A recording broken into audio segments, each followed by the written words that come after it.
Hello! Scotland and wallabies are two things that are seemingly worlds apart. Although wallabies do have nature's version of a sporran, you'd be forgiven for thinking that's where the connection ends. Whenever I think of Scotland, I think of rugged mountains and torrential rain.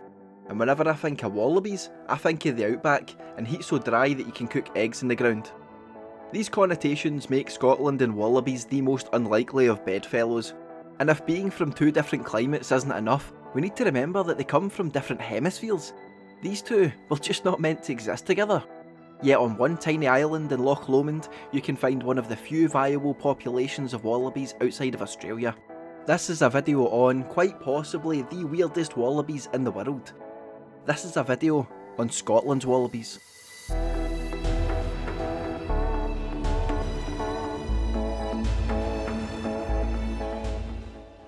Today we are looking at the island of Inchconnachan in Loch Lomond. At just over 103 acres and with the highest point only reaching 164 feet, as far as islands go, it's pretty teeny. That doesn't stop it, however, from being an area of special scientific interest and a special area of conservation. This island can sometimes feel like a little slice of ancient Scotland. Scots pine, the only native pine tree in the country, can be found here towering proudly. As one of the main trees within the Caledonian Forest, many wildlife species in Scotland depend on its continued existence. Species such as the iconic red squirrel, the pine marten, the Scottish wildcat and the capercaillie all benefit from this tree. The capercaillie in particular benefits from this tree on Inchconnachan. The Scots pine goes hand in hand with heathland, meaning that ground nesting birds like the capercaillie have somewhere to raise their young. This is important as the capercaillie is classified in the UK as a red list species under the Birds of Conservation Concern Review. In recent years, the population of this wonderful bird has been cut in half as its natural habitat declines. If the capercaillie, which is named the horse of the forest in Gaelic, is allowed to go extinct in Scotland, it would be the second time that this has happened. They first went extinct in 1785 and were then reintroduced through birds brought over from Sweden. Their home on Inchconnachan is important to their survival as a species in this country. With ancient oak trees and other endangered species of wildlife like the osprey found nesting on Inchconnachan, this all contributes to the feeling that this small island is one of the last outposts of a wild Scotland. No humans live on this island, and although there is a holiday home present, I don't think anyone's going to be living in it anytime soon. This colonial style bungalow, dating all the way back to the 1920s, has been left abandoned and rotten by its owners. It is a danger to enter, and the signs surrounding it are sure to make you aware of this. Used as a holiday home by Lady Erin Colquhoun and her family, who owned this island and many other parts of Loch Lomond, it is now home to a disused bath and some eerie wall paintings. In what must have been the living room, there is now a fantastic map of the islands of Loch Lomond painted on the wall. You won't find much else in here, apart from tetanus and the heebie-jeebies. It was Lady Erin Colquhoun who in the 1940s made the bizarre decision to release two wallabies onto Inchconnachan. Fiona Bride Gore, who had earned herself the nickname the fastest granny on the water after reaching 103 mph in Lake Windermere, took a pair of wallabies from her estate in southern England, transported them up here to our land in Scotland, and then released them on this island. Whilst no accurate figures of their eventual population has ever been confirmed, it's estimated that they reached up to a mob of 60 wallabies at one point. After learning of this fact over 7 years ago, me and my good friend Cammy decided to go and find these wallabies for ourselves. We were young, inexperienced, and most importantly, unable to stay overnight. As we hired kayaks to get to the island, we had to return them before 7 PM, so we couldn't explore this island fully. As such, we caught no sighting of the infamous wallabies, and this led us to believe there's no way that there can be 60. After exploring the island for 2 days, it just did not make sense to us that there could be that many. Our suspicions were confirmed as we learned that over the years there have been several illegal cullings of the wallabies, with some people even stumbling upon their mutilated bodies. No one has ever owned up to the killing of these animals or the reasons behind doing so, and I won't speculate on any of the potential perpetrators. Whilst we were disappointed not to find any of these wonderful beings from the land down under, this story does not end here. Over 7 years after our last attempt, we decided to try and find the wallabies once more. This time we were older, more experienced, and most importantly, able to stay overnight. With our own kayaks and no bedtime, we set off once again to find one of Scotland's most elusive creatures. We made our way through the islands of Loch Lomond, and with no time frame pushing us forward, we stopped to take in the views, and of course play some football on the beach. It's a far cry from some Brazilians on the Copacabana beach, but we enjoyed ourselves nonetheless. After some detours that will go unmentioned in this video, we finally arrived on Inchconnachan. It was time to set up camp for the evening and have some well-earned rest after paddling all the way from Balmaha. By this point our bellies were rumbling and it was about time we filled them with Tesco's finest ramen noodles.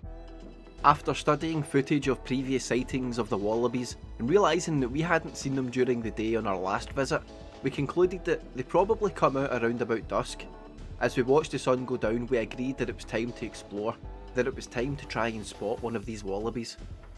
We obviously had to check the abandoned house as well, just in case there was any wallabies that had set up camp in there. It would appear that it's only ghosts that live in that house now because boy is it scary. With this abandoned holiday home being declared wallaby free, we decided to step outside and we soon made our first important discovery: wallaby jobby. For those of you overseas, jobby is a Scottish colloquial term for poo. We continued to walk down the path and soon made our second important discovery: more poo. Feeling like a pound shop Steve Irwin, we began to get excited by our tracking skills. After taking a path into the thick forest, we found ourselves pretty high on the island, and we began to put ourselves into the wallabies' shoes. We asked ourselves, if we were wallabies living in Scotland, where would we have our daily meetings about general wallaby business? And it was at this moment that Cammy pointed to a clearing in the woods resembling prime wallaby headquarters, and we decided to check it out.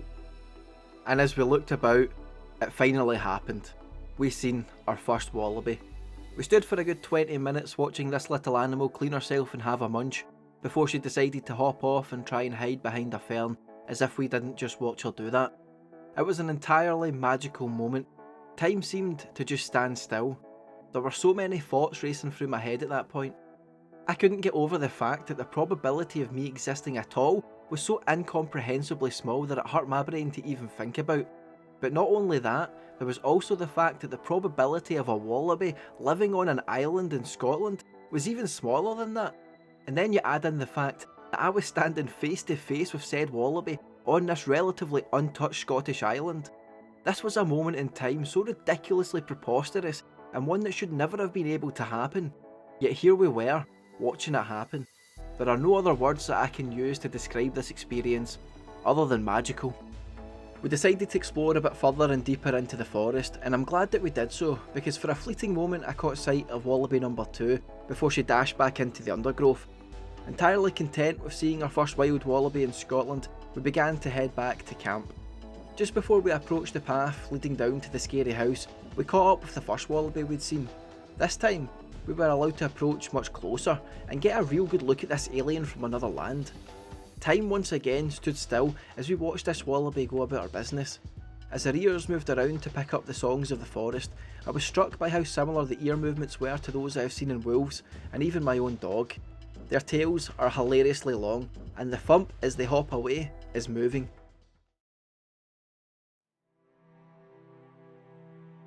Once we got back to camp, we got a fire going, shared some rum, and contemplated the future of the wallabies. Luss Estates, the company representing the family that owned this island, put Inchconnachan up for sale. There was no mention of the feral colony of wallabies living on this island on the detailed real estate brochure, and with the recent unauthorised culls, that puts their future in great doubt. The island was bought in March of 2021, and there's not much information on its new owners, or the future of the wallabies. There is absolutely no question that these wallabies are not meant to be there. Their presence on an island that is an area of special scientific interest is utterly baffling, and there are big questions over their effect on the local environment and wildlife. Yet, for some reason, I can't help but root for these wallabies. They have called this island home for over 80 years, and seeing them go would be incredibly sad. All in all, a situation that can lead to entirely magical experiences is also a depressing conundrum.